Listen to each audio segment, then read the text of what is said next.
Hello, I'm back. Penny here with a little bit of a reflection on what is it like for us now that we live in Los Angeles as watch collectors. Has Los Angeles ruined our collecting? That is the topic. Grab a drink, grab some popcorn, because you know I'm long-winded. I can't promise how long this video is going to be. It won't be long. I think it's going to be long because I got some notes. Empress is here.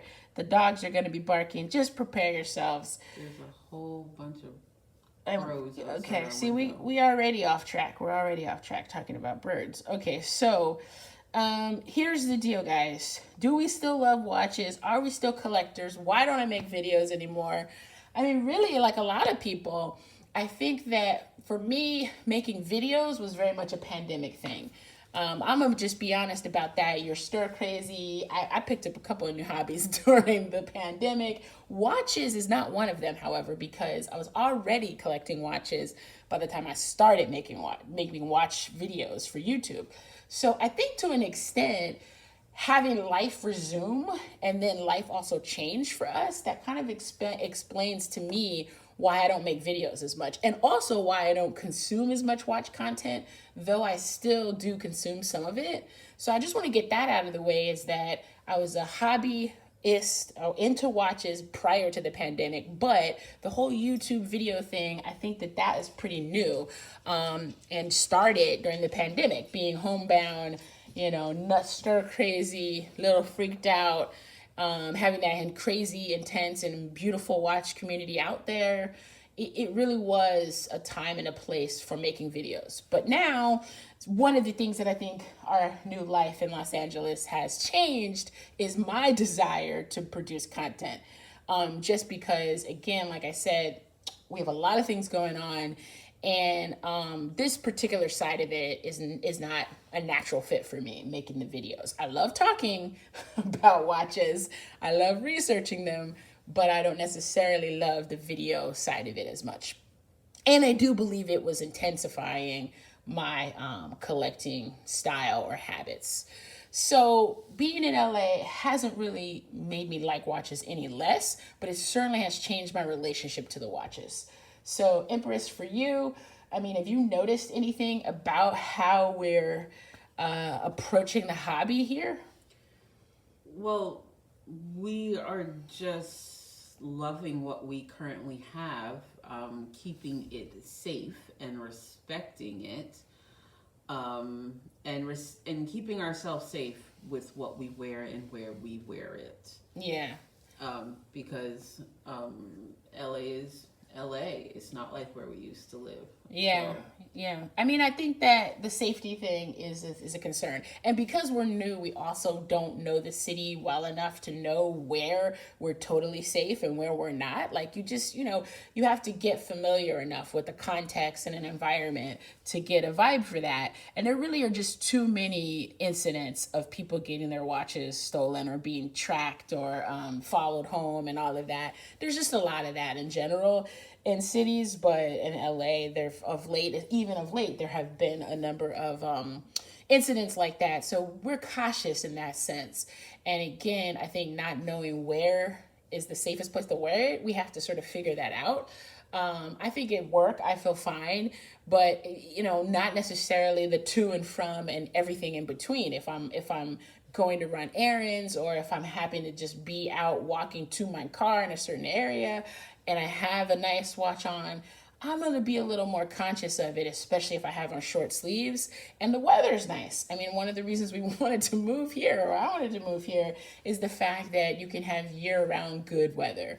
And that's a blessing. That's amazing. It means that there might be more times when we're not wearing a jacket or we're not wearing long sleeves. And so to me, that means that, whatever's on my wrist is going to be more notable. And so we have just decided to not wear them as often in those situations, right? Like, I think that has changed tremendously. So I have been rocking, I'm going to get into this watch roll here. What I decided to do for myself to keep it fun and interesting is still wear them, but wear them with caution, a little more consideration, and produce for myself something of like a a 3-watch collection, So what I'm doing lately is just everything is in the safe, everything is in the bank, except for 1 or 2 pieces that we have out. And Empress has actually been wearing the Omega Seamaster chronograph most of the time lately, which is a two-tone, what is it? Two-tone titanium and tantalum, I think. Yeah. Titanium and gold, or tantalum and gold. And anyway, it's if you know, but it doesn't look like it looks like it almost could be a fake gold watch or something, because it looks a little bit gaudy, it looks a little chunky, and it's too much for what it is. It looks it's doing too much, so it's not a watch that we feel like is unsafe to wear around. So she's been wearing that, and before that, wearing a lot of Seiko's, her Seiko Save the Ocean, and just in the hot months, I was wearing the IWC Mark 18. That was what I was wearing a lot, and I was wearing it on the NATO strap, and that to me is like my classic summer watch. So I wore that a lot this summer, and now I have shifted to try to do it's fall. So I've tried to do a little bit of a 3-piece collection. So we have the Speedmaster. I have this Hamilton, which I don't even know if I've talked about on the show. On the channel, there is certainly no show on the channel at all, because I really haven't been making videos. But I had this Hamilton khaki special edition. It's the Far Cry. If you know video games, you know. It's the Far Cry 6 watch.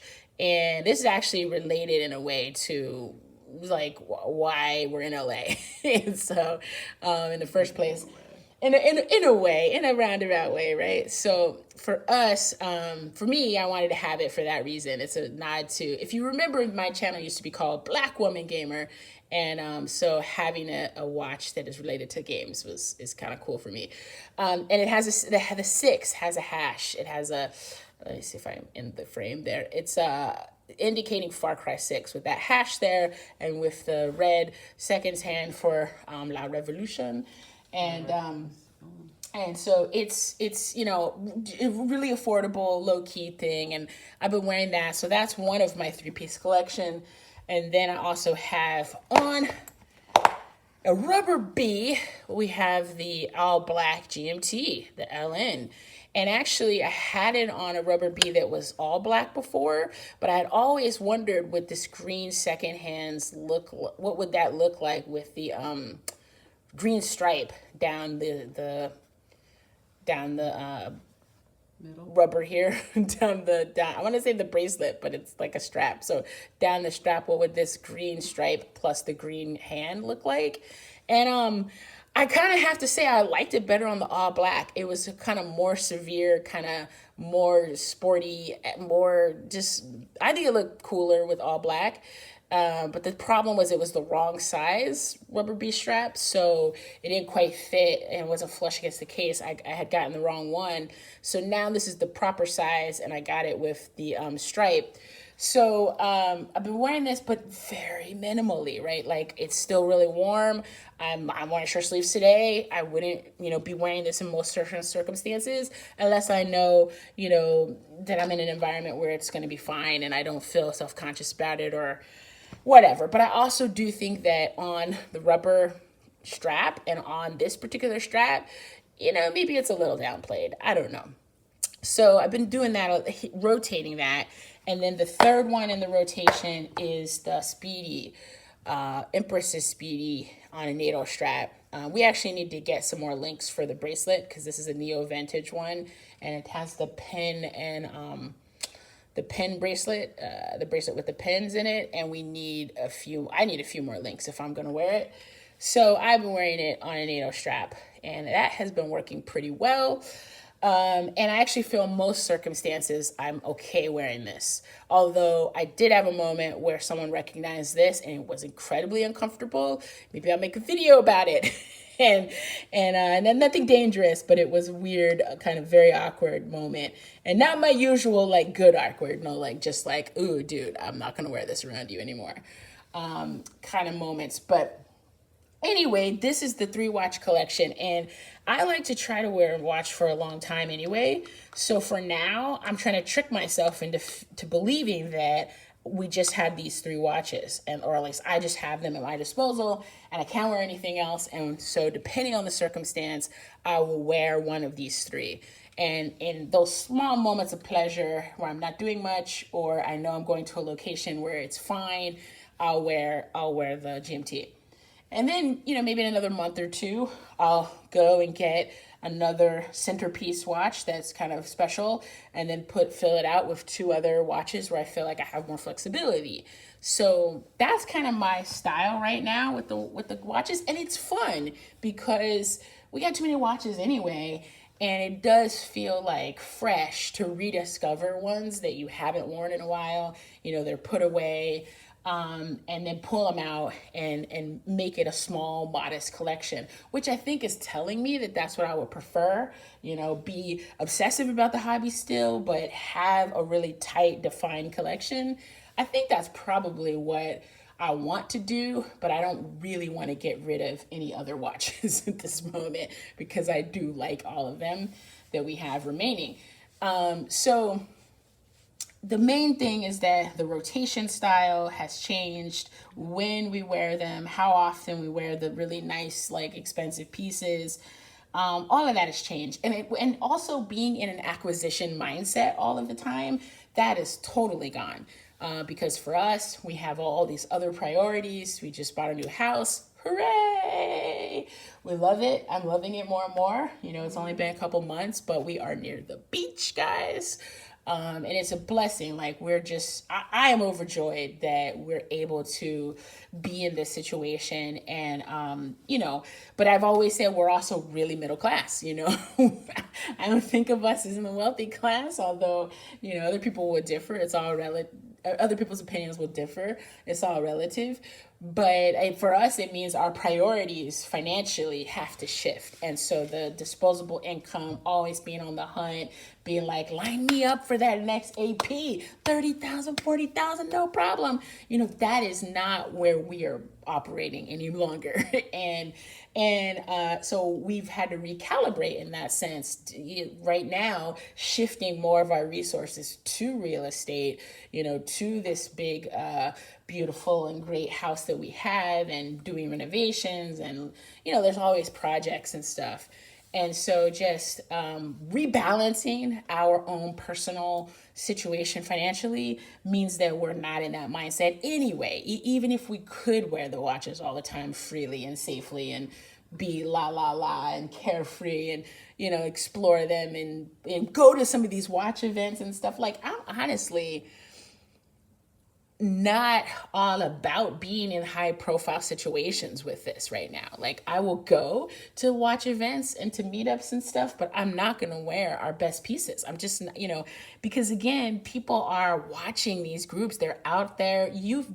I've been in a few circumstances where it's like people are out to be seen, and you are being seen and they're being seen. And you also feel like, I don't know how to describe it, like you're being watched, that other people on the fringes are paying attention to who's coming and going, because that's like part of LA culture. And so it's like, I just feel like for me being new to this, I want to be very careful, but also enjoy it, but not be caught up in it and not be carefree until I understand those dynamics a little bit better. But also understanding like who we are in this world, we need to be cautious and make sure that we are not attacked in any for our beings in any other sense. Correct. Like we have to be careful, and we now live in a mega city, and having our beautiful, more expensive pieces on us can make us more of a target, and we're not trying to do that. And what I'm thinking is it's a factor of who you are, and I mean just like your subjectivity, your like, do you look wealthy? Do you look like somebody who has some shit that somebody wants, right? So and most of the time, honestly, I don't look that way. I'm like a scrub, like, most of the time. But in certain circumstances, I probably do look like, hey, who is that person? What's going on with her? But I would say 90% of the time, my daily life, I don't. But in those moments where you're out networking, whatever, you do belong. So you look that way. But I think it's a factor of who you are, where you are at that given time, right? Like, what's the culture of where you are? Is it a night out at a really fancy restaurant or an event? And there's a lot of those things happening. And if so, who has your back in that situation? Are you with the crowd of people who people know not to mess with, or are you running? Are you just the two of us, like being, hey, we're new to the scene, or we're, So I just think that all of those things are new to us. It's real here from the ground, reporting from the ground. That type of culture is real here. We don't have bodyguards. We're just two regular working folks. So we're still figuring it out. But I do think that even when we do figure it out, the watches themselves are going to still have a more diminished role. And that is just par for the course of what we are going through where we are. The enthusiasm hasn't changed. The love of the game hasn't changed. But the priorities have changed. The context has changed. And, that's what it means for now, is we're enjoying it at this level in this way, but it just doesn't feel the same. I do long for, even though I like where we are now and what we're doing, I think there's a lot of potential and we've made some of the right decisions for ourselves. But I do long, one of the things I miss about where we lived before was the ease at which we could just wear the damn watch and not think about anything. I never really ever thought, oh my God, I shouldn't have that on. Except for that one time where my boss recognized the AP. And she was looking down at it like, what is that? That was kind of, but I never stopped wearing it because of that, right? Like I wore the watch because I loved it. And so missing that, I do say about that particular context where we were in the East Coast. And I think if we lived in New York, maybe it would have been a little bit different depending on where we lived. But we were able to reside in social circles that were not as high profile, just felt fine, and nobody really ever noticed our watches. But here in this city, in this context, people are always noticing. That's like part of what the deal is with LA. Is like, who are you? What are your connections? What you got? Who you know? People in the certain environments are always sort of keeping an eye on you just to see if you can, help them get to the next level or something. I don't know. So it's something that we're figuring out.